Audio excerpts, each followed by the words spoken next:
Good morning. Welcome to Ag Talking Overall, where I talk overall about agriculture and other things that are on my mind. Now, I think I talk about anything that's on anybody's mind if they ask me the question.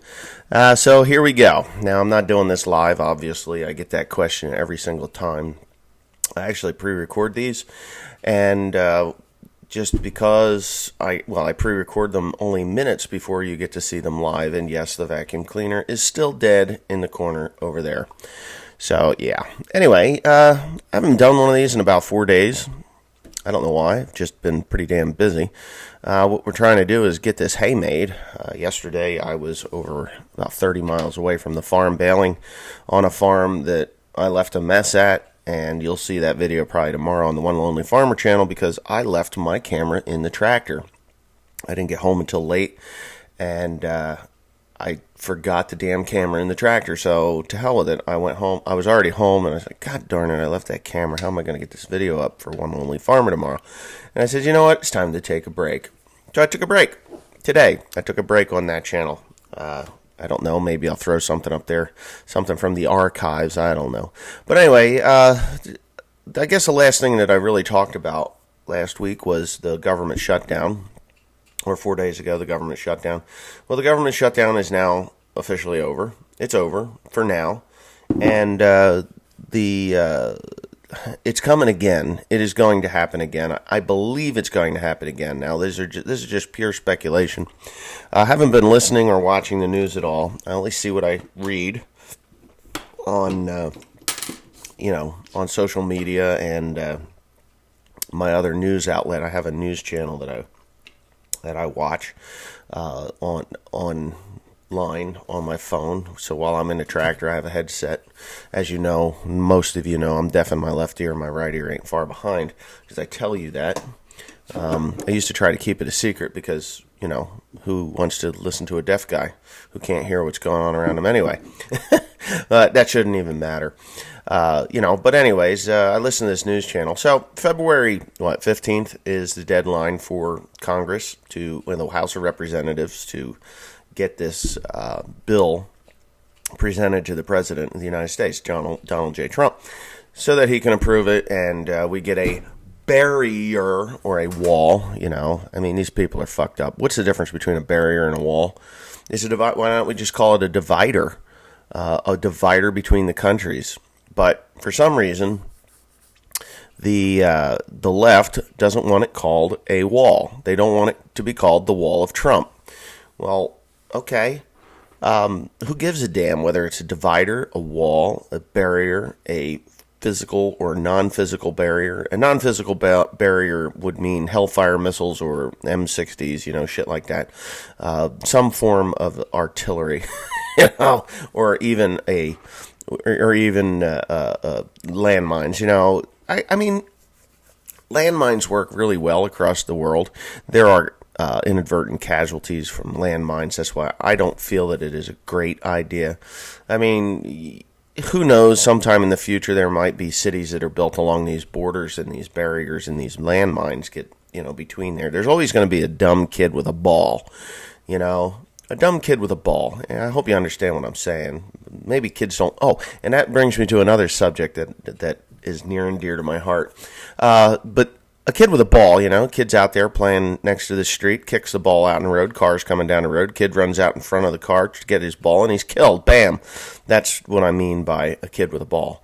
So between the two barriers, you've got the Mexico barrier and you've got the U.S. barrier, which we all know that the Mexican barrier is non-existent. They don't build a wall. They don't care. Nobody goes to Mexico from the United States. It used to be. That used to be an escape route for outlaws from Arizona and, Texas and other places to just go across the border. You murder somebody in the United States, you take off to Mexico or, South America. I think that Butch Cassidy and the Sundance Kid, they ended up in Bolivia. I believe. They were there in Bolivia for many, many years until they were hunted down by the Bolivian army, according to history, which I don't think history is correct. I actually think that they came back to the United States and died of old age here. But that's just me, and I don't believe everything I watch on the movies. So, that's what it used to be. Now, what American would cross the Mexican border to go to Mexico to live? There is no reason for it. Nobody does it. They all come from the Mexico side up, and 99.9% of the people that are crossing into the United States from Mexico, they're not Mexican. Legal Mexicans can get in their car, and they go to the port of entry, like the highway, and they say, "Hey, I'm going to work today. I see you tonight when I go back." That's just how it works. What we're really worried about is people from other parts of the world, whether it's South America or wherever. The Middle East is what I'm really concerned with. I mean, they're infiltrating. They are infiltrating. I saw a Muslim woman who just so happens to be, I believe, a senator from Michigan. Now, I've talked about Michigan in the past, about how there's areas in Michigan that white people and Christians just don't go into because they're Muslim strongholds. And this woman says that rich people, the top 1%, should be taxed 90% of their income. Well, there's some intelligence at its finest. This Robin Hood mentality will bite them in the ass eventually. I think that's why a lot of businesses moved overseas to begin with. They got taxed out of doing business in the United States, so they moved out of the country. And NAFTA, or the free trade agreements, allowed them to sell their goods here for, no VAT, no tax, nothing.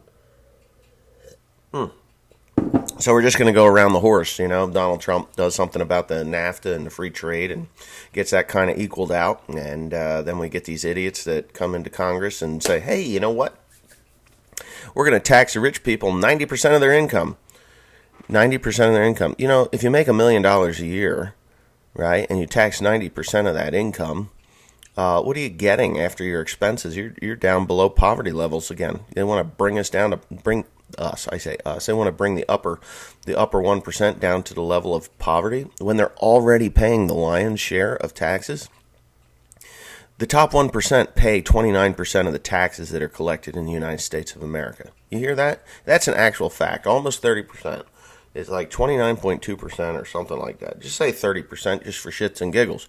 So 30% of the taxes that are collected in the United States come from the upper 1%. The lowest class, the people that are on the take, on the government handout stuff, they pay 3.2%.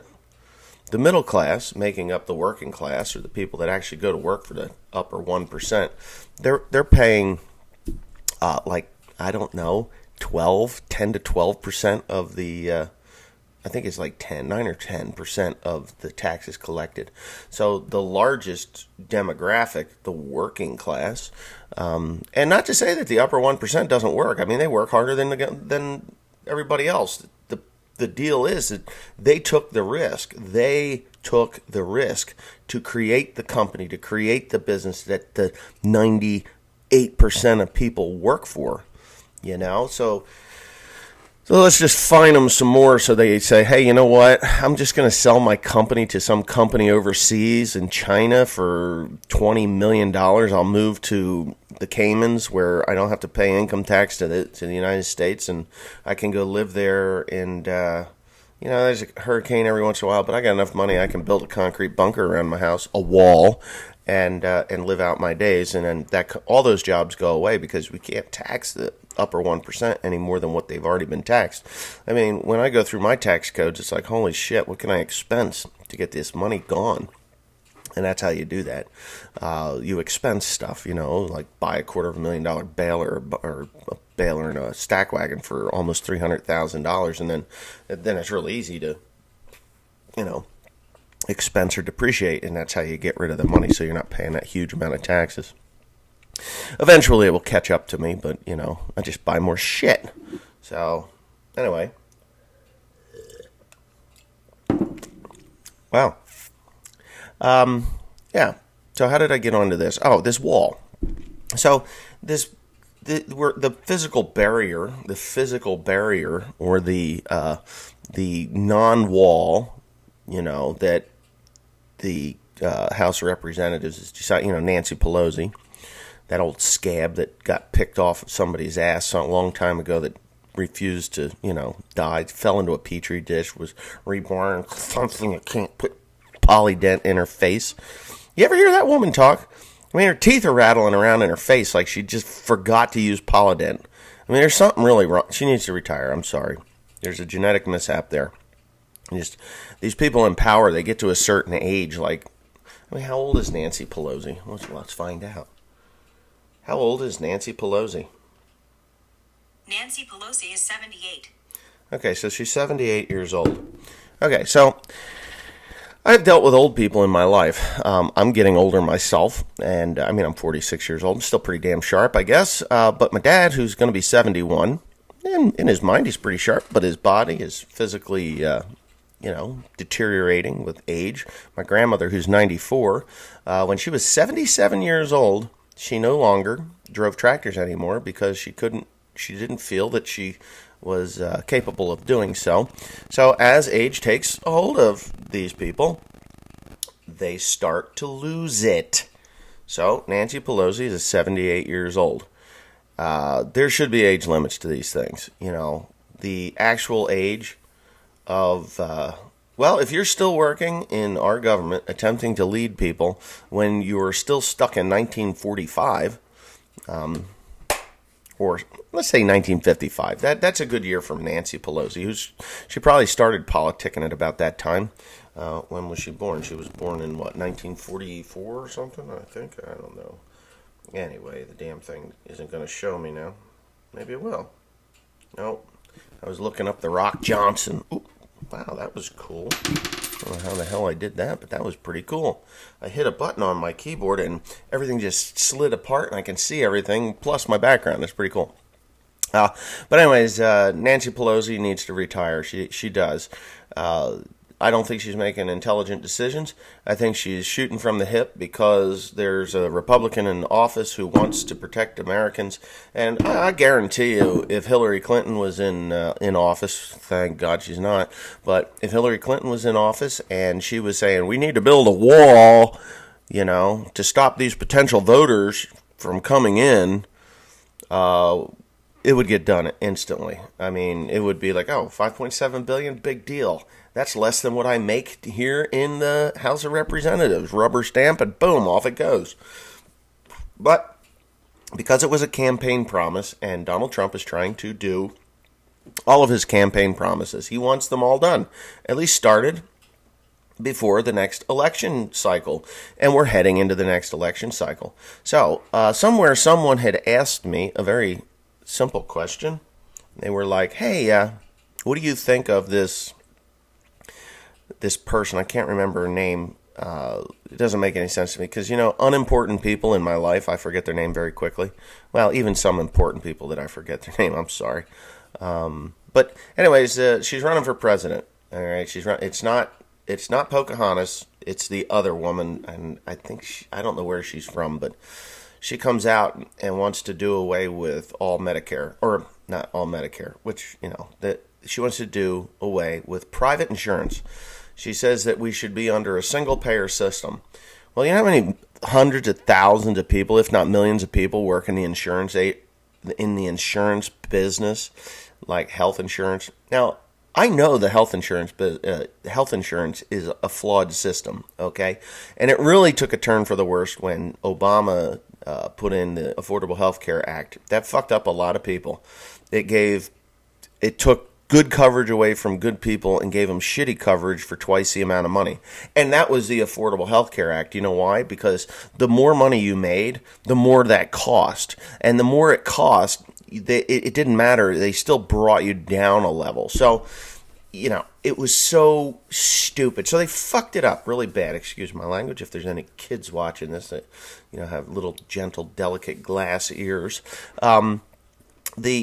They screwed it up really bad. I just have no love for it. I can't get health insurance. I can't. It's impossible for me to pay for it. They wanted me to have my policy the last time that I went for a policy. They told me that I had missed the open enrollment. So they give you a time frame that you can get insurance. Okay. Of course, they want you to pay the whole thing all at once when you get your when you open your policy. So there you got a shit ton of money that you got to put out. So they took my tax return and they're like, well, let's go over this thing real quick and we can see if we can get you in under an emergency. So if there's a problem, which is the one good thing about Affordable Health Care Act, is I can cut my right leg off and go into the hospital without insurance, and then, I can file for the emergency Affordable Health Care Act shit, and maybe I'll get covered for some of it, or whatever.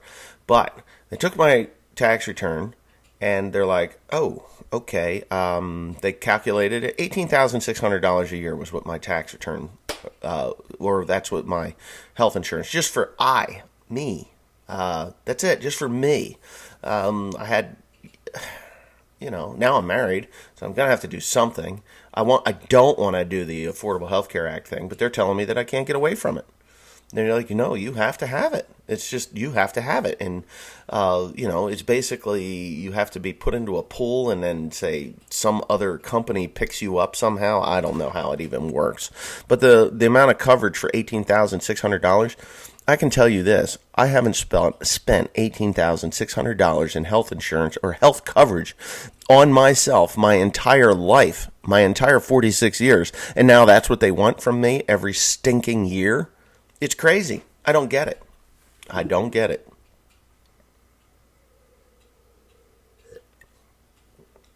Medicare for all, to me, is an absolute disaster. I'm going to talk about Canada a little bit here. Now, I can't vouch for Canada 100%. I can only tell you what I've been told. I don't research Canadian healthcare. I know that when I was in Canada, back in 1993, I went in the summer of '93. I went for, I guess, 1 week up to Canada fishing. It was a blast. I might have took 7, 8, 9 days. I don't remember. It was a while. I was up there longer. The longest I had been away from home at that point in my life was like 7 or 8 days, and I was fishing up there in the far north, and it was nice. I had a good time. But when I would go to buy, if I went to buy food, a sandwich or anything, there was a tax on it that was off the charts expensive, and I was like, "What the hell?" There was, I don't know, for some reason, I want to say it was either 15 or 18% tax on it. It was insane. And I was like, what is all this? Oh, that's to pay for our health care. Okay, so you pay taxes on every single thing. Now, all right, sounds good, right? I get sick, really physically sick, ill, like life-threatening. I can go to the hospital and I can get treated for free, right? Free, right? Mm-hmm. Yeah, okay. So, at that point in my life, I was 21. I was 21 years old, I think. I was 21. I was. 93, I was 21 years old. Yes, sir. So, I was 21 years old. I'm in Canada. If something would have happened to me, I could have got free health care. Nope, I was a foreigner. I'd still have to pay for it. The reason I know that is because we went with my ex-wife's family. And her brother had fish hooked his cousin in the throat. And they had to take them all the way down to New Liskeard. Anybody out here know where New Liskeard is? So they drove 80 miles to New Liskeard, which was about an hour and a half away. I had a very pissed off father-in-law because he no sooner did he get to Canada to where he was going to relax and go fishing for the next 2 weeks. He had to take his nephew to New Liskeard to have a hook removed from his neck or from his throat. I mean, it was right here. It was a good shot. So they had to pay for it because we were foreigners in Canada. It wasn't that big a deal, but they did have to pay for it. So, as a Canadian, if I'd have went in there and said, "Hey, I got a fish hook in my throat," they'd took it out for nothing, which is great. But if once you hit a certain age, your coverage goes down. This is what I was told.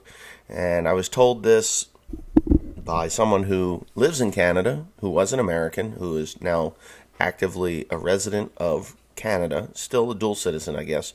They can come and go from the United States as they please. But because they're resident status in Canada, they fall under the healthcare system.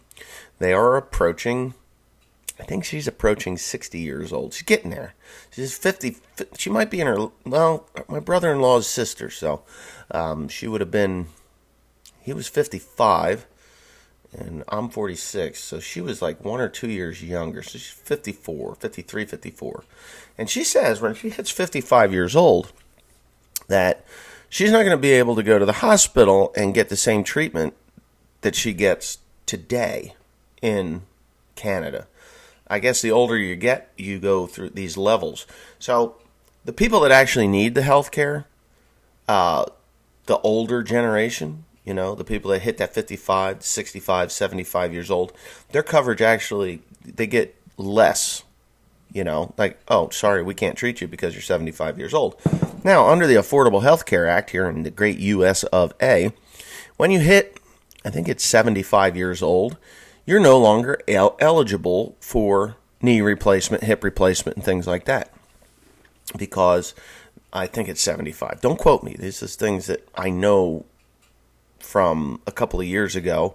There was my aunt is friends with somebody. I don't know whether it was 75 or 80 years old, but when you get to a certain age, they're like, no, we're not going to cover that now because you're too old.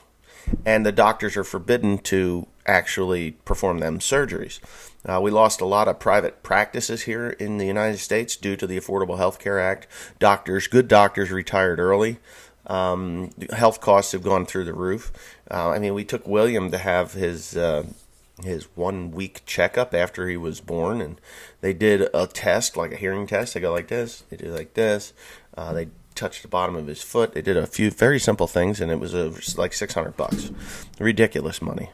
Ridiculous money. So now this single payer thing, the single payer Medicare for all, it's not going to work. They're going to do the exact same thing through the Affordable Health Care Act. Now, and this is what kind of pisses me off, is we had a broken system. It wasn't working great, but it worked. I mean, if you had more money, you could get a lower deductible, but you had health insurance that covered you from, you know, a stub toe to cancer. You know, now there's levels of it. And it's kind of weird. And this Medicare thing, there's no such thing as Medicare that pays for all. My parents are in their senior years. They have Medicare. They have to still have a supplemental insurance policy to make up for what Medicare doesn't pay. And I know there's scores of older people on here that watch this channel that know that they have to pay the supplemental plan. And if they don't, and this is the other thing, the idiot Obama in his administration made it so difficult to file for Medicare that if you miss a deadline, a simple deadline. So I'm going to take you back in time to 2013. Yeah, 2013, when my sister was dying from cancer, okay? My mother was getting on an airplane, flying to Houston, Texas, where my sister was being treated in a hospital down there. Fly to Houston, Texas to take care of my sister. Okay, so that was at the time she was turning 65 or whatever it is that you have to, 64 to apply for Medicaid and Medicare. And she was busy taking care of my dying sister. And she missed one of the deadlines, because there's not just one deadline. There's several deadlines to apply for this stuff. And it seriously impacted her. It was the Medicare and Social Security somehow. No, Medicare. It wasn't Social Security. It was definitely Medicare. So it seriously impacted her Medicare because she missed one. So she's like, hey, listen, my daughter was dying. We don't care. But my daughter, we don't care. You know, my aunt was dying of cancer also. So my mother was really running all over hell trying to get this stuff to take care of my sister and go visit her sister and deal with this cancer thing. And she's turning the age that you have to sign up for Medicare, and she missed one of the deadlines. So what happens to these? What happens if we all get put onto this illegal tax? Because that's what it's going to be. It's going to be a tax. They're going to take the money for medical expenses for the Medicare for all, and they're going to find some other use for the majority of it, and then they're going to claim, oh, we've bankrupted the medical supplement thing or the medical fund. So I guess we're just going to have to ask for another $5.7 billion to prop it up. Cha-ching! Nancy Pelosi be right on that one. You know. Oh, we need medical coverage for all the illegals also. That's happening right now. So, there you go. And the amount of money that we're spending on illegal immigration, $5.7 million, is like a drop of coffee in the bottom of this very large cup. $5.7 billion is really nothing to the $150 billion a year that we spend on Border Patrol agents, which are fine. I don't mind paying those guys. But when there's not enough of them to do their job, housing, clothing, food, medical coverage, that thing called charity care. I mean, I've been told that I'm an idiot. No, they don't get free medical coverage. Yes, they do. They go into the hospital. I'm too poor to pay for my baby that's about to be born. The anchor baby that Donald was so good at talking about back in the election. You don't hear anything about anchor babies, but those are the DACA recipients. So once a baby's born here in the United States, bingo, you're a citizen in the United States who is now on the take. You get free medical, free housing, government housing, Section 8 housing, I think they call that, and whatever else you need. Food stamps, no problem. Yeah, go down to sure, no problem. Norwestcap feeds people all the time, right? So that's $5.7 billion to build a barrier or a wall or some form of physical barrier or divider is really nothing compared to what these people are costing us. So now back to February 15th. What's going to happen on February 15th? Well, I'm going to tell you. February 15th, there is a very, very, very, very, very, very large caravan that's coming up across the southern border of Mexico. They're already across there, and they know how long it's going to take for that caravan to get there. They're coming. There's 2 more caravans of these people that are on their way or assembling to come to the United States. When they get to our border, if the ones that don't go illegally across, the ones that go legally into there, they claim asylum. Well, they were given asylum in Mexico, but that wasn't good enough. They're like, no, we want the United States. We don't want Mexico. The Mexicans are like, you can come live with us. It's fine. We'll give you asylum here from the atrocities that aren't happening in Argentina and Guatemala, or not Argentina, Guatemala and Honduras. They're not going, there's nothing really going on there. My grandmother, who is 94 years old, is under hospice. She is dying, okay? So hospice comes in, and there's a wonderful lady. I think she's from Honduras. She is from Honduras. And my dad, he says to her, Marcella is her name, and he says to her, is it really as bad as everybody's saying in Honduras? And she shakes her head. She's like, no, it's not.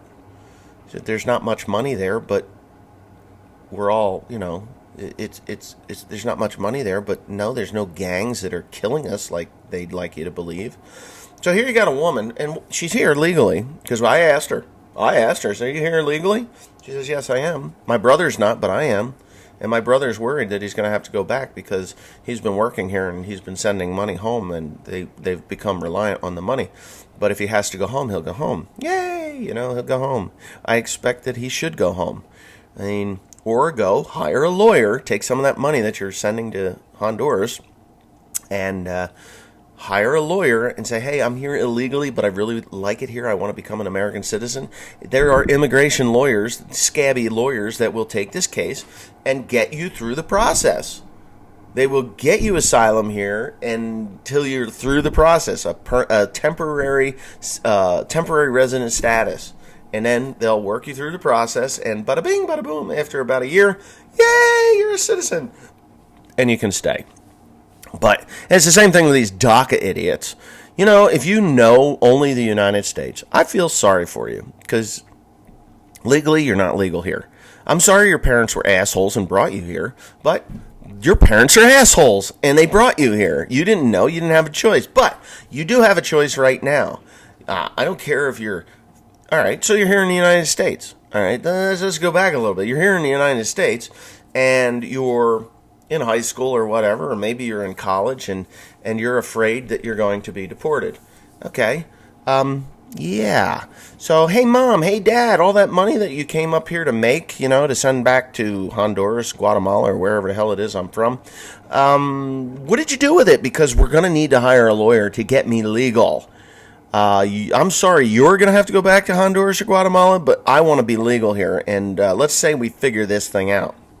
Or, hey, you know what? I'm in high school and I really need a lawyer. It's not really that hard to come up with $4,000 or $5,000, even if you're in high school, to come up with $4,000 or $5,000 to get a lawyer and get legal here. At least a legal status, a legal residency of some sort. Whether you're just a legal resident, not a permanent resident, but a legal resident, you can have a legal residency until you're done with your schooling, and then you can either go back or apply for residency. I know this stuff. There's a reason I know this stuff, because right next door, in the bathroom right now, she knows a lot about this because she came here from the Philippines. She became a resident and then a citizen of the United States.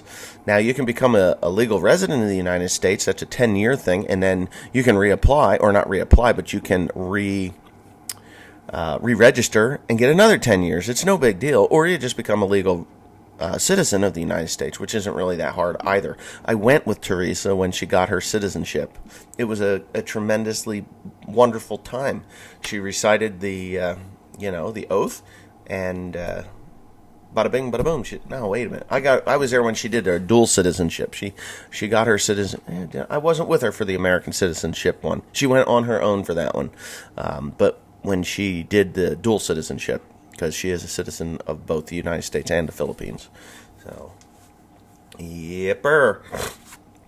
So, wow, we're really talking along about this thing. Anyway, February 15th. That is the date when the money runs out that Donald Trump has allowed the government to be open for. There's a certain allocation. And, of course, all the government workers are blowing their money, their paychecks on fancy cars and fancy houses and fancy. They're not saving anything, even though they know that on the 15th of February, after that check is issued to them, and that beautiful, huge caravan that has 12,000 people in it, that nobody knows who the hell they are, will reach the United States border. Okay, so, boom, we need a barrier wall, we need a budget, we need all this stuff. You are going to give me this, or I'm going to declare a national state of emergency because of these caravans that are coming up across the borders. Okay, then he's going to sign in that we get a wall.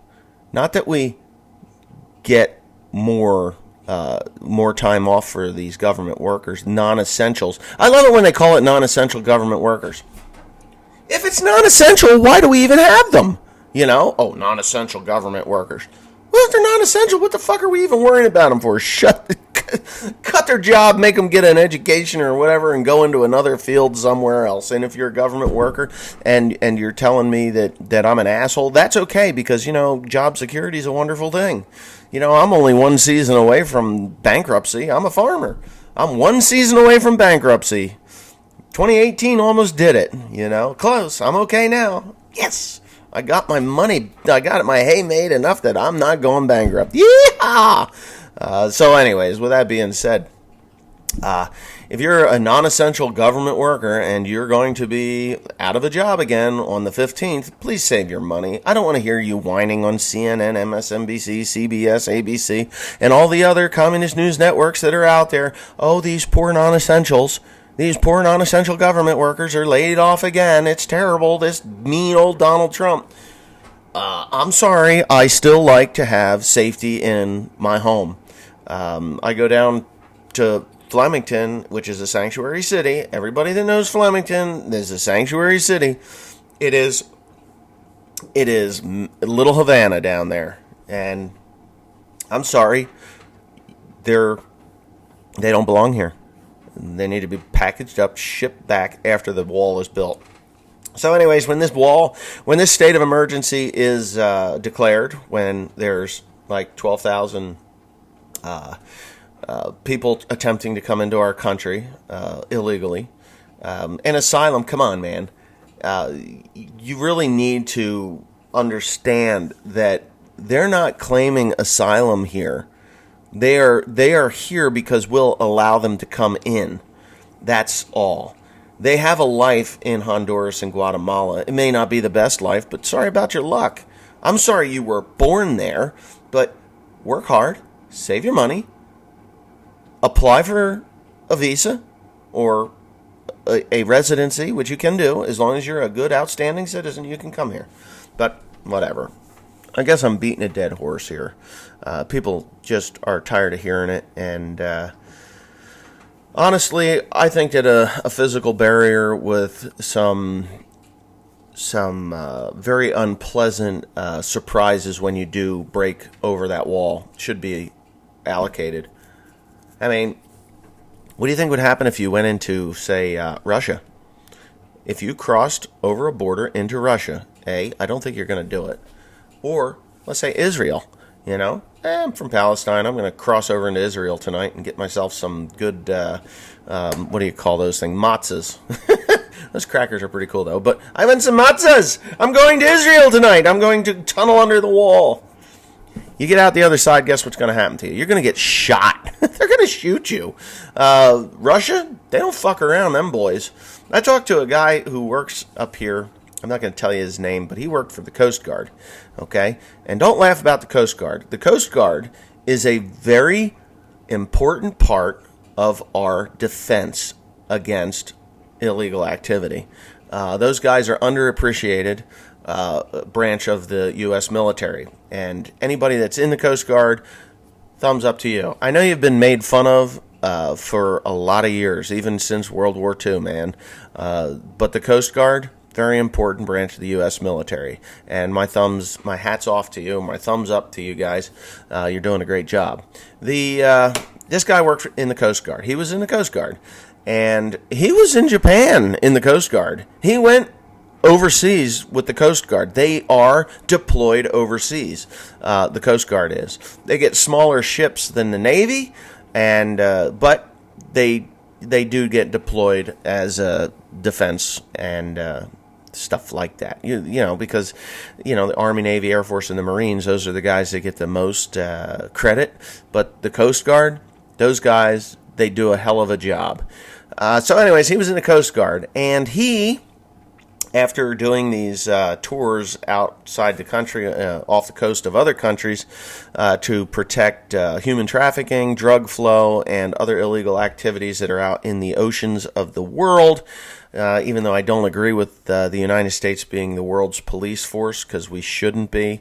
Those problems should not ever be our problems, but when they do get to the United States, that's what the defenses are for.